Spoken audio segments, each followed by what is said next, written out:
चलिए दोस्तों, आज इस सवाल को हल करते हैं। ये जो सवाल है ये द्विघात समीकरण क्लास 10th का है और इस तरह का सवाल बोर्ड एग्जाम में भी पूछा जाता है। तो एक बार सवाल पढ़ लेते हैं, उसके बाद इसको हल करते हैं। बहुत ही आसान सवाल है। तो यहाँ पर लिखा है, यदि -5 द्विघात समीकरण 2x² प्लस px -15 बराबर 0 का एक मूल है और द्विघात समीकरण px² plus x plus k बराबर 0 समान मूल रखता है तो k का मान ज्ञात कीजिए। तो यहाँ पर हमें k का मान बताना है। k का मान कितना होगा? चलिए दोस्तों, हल करते हैं। तो यहाँ पर पहले लिखा है, यदि -5 द्विघात समीकरण 2x² प्लस px -15 बराबर 0 का एक मूल है। दोस्तों, मूल क्या होते हैं? मूल का मतलब चर का मान, दिए गए समीकरण में चर का मान। तो इस समीकरण में चर यहाँ पर है x, यानी x का मान है। जैसे ये द्विघात समीकरण है, इसको हम हल करेंगे तो x के हमें दो मान प्राप्त होंगे, जिसमें से एक मान हमें दिया गया है।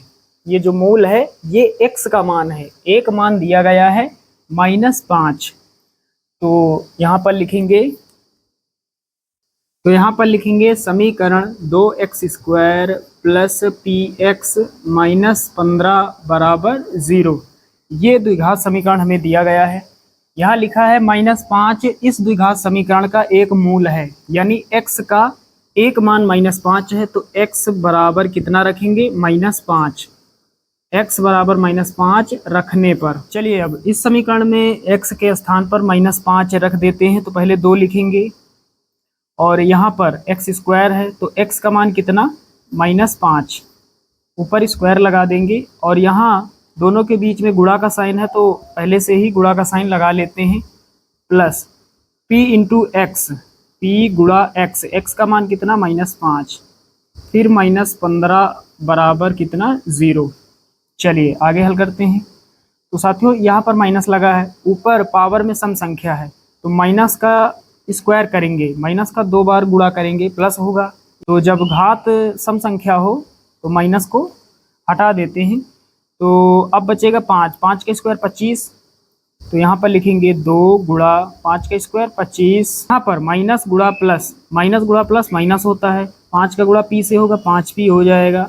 माइनस का 15 बराबर 0। चलिए अब आगे हल करते हैं। 25 दूना 50, उसके बाद -5p माइनस का 15 बराबर 0। चलिए आगे हल करते हैं। 50 में घटाएंगे 15, कितना बचेगा? 35 बचेगा।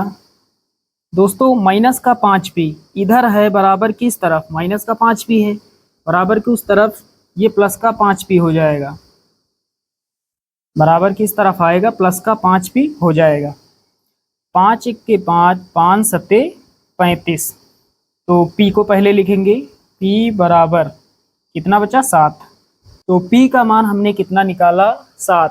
p का मान हमें कितना प्राप्त हुआ है? 7। चलिए दोस्तों, यहाँ तक सभी को क्लियर है। अब दोस्तों, हमें एक और द्विघात समीकरण दिया गया है, यहाँ पर इसको लिख लेते हैं। p ब्रैकेट में x² plus x plus k बराबर 0। ये हमें द्विघात समीकरण दिया गया है। इसे थोड़ा हल कर लेते हैं, यानी p का अंदर गुणा कर देते हैं। p का गुणा x² से होगा तो px² हो जाएगा, प्लस p का गुणा x से होगा px हो जाएगा, प्लस का k बराबर 0। अब दोस्तों, हमारे पास समीकरण है px² plus px plus k बराबर 0। अब p का मान रख देंगे। p का मान हमने निकाला, p बराबर 7। तो यहाँ पर लिखेंगे p बराबर 7 रखने पर, चलिए यहाँ पर रखेंगे तो आगे 7 हो जाएगा, 7x² प्लस यहाँ px है, p के स्थान पर 7 तो 7x हो जाएगा, प्लस का k बराबर 0। अब दोस्तों, ये जो समीकरण है ax² plus bx plus c के रूप में है, इसको हम मान लेंगे समीकरण 1 और यहाँ पर लिखेंगे समीकरण 1 की तुलना, समीकरण 1 की तुलना A X square plus B X plus C बराबर 0 से करने पर दोस्तों यहाँ पर 7x² प्लस 7x प्लस के बराबर 0 को हमने समीकरण 1 माना और फिर हमने क्या लिखा, समीकरण 1 की तुलना यानी इस समीकरण की तुलना ax² plus bx plus C बराबर 0 से करने पर किसी भी द्विघात समीकरण की तुलना इसी समीकरण से की जाती है। तो यहाँ से ABC का मान हमें प्राप्त हो जाएगा। चलिए निकाल लेते हैं। तो x² के बराबर है a बराबर कितना 7, a बराबर 7 हो जाएगा। x के बराबर है b बराबर 7, b बराबर कितना 7। उसके बाद c अचर पद का मान कितना k, c बराबर कितना k। चलिए दोस्तों ABC के मान हमें प्राप्त हो गए। अब हमें निकालना है विविक्तकर। विविक्तकर d बराबर होता है b² माइनस का 4ac। दोस्तों d बराबर होता है b² माइनस 4ac। यहाँ पर ये जो द्विघात समीकरण हमें दिया गया है px² प्लस x प्लस के बराबर 0, आगे बगल में लिखा है समान मूल रखता है, मूल बराबर रखता है। तो जब मूल बराबर होते हैं तो d का मान 0 होता है, विविक्तकर 0 होता है। तो इसको हम ऐसे लिख सकते हैं, इसको हम लिख सकते हैं b² माइनस 4ac बराबर 0।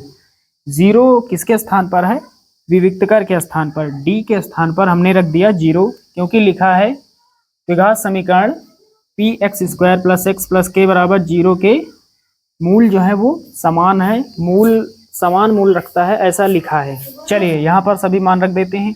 b² b का मान कितना है 7, 7 का स्क्वायर माइनस 4 इंटू a का मान 7 है गुणा c का मान कितना है k है।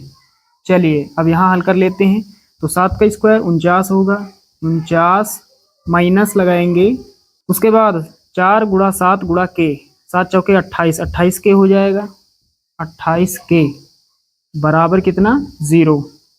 चलिए अब आगे हल करते हैं। तो पहले 49 लिखेंगे, माइनस का 28 के है, इधर आएगा प्लस का 28 के हो जाएगा।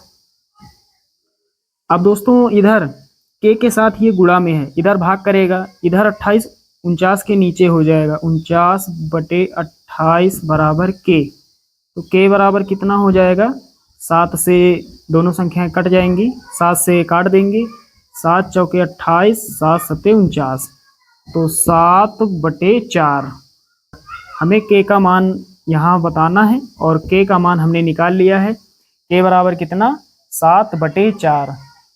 तो साथियों उम्मीद करता हूँ कि ये सवाल आप सभी लोग अच्छे से समझ गए होंगे।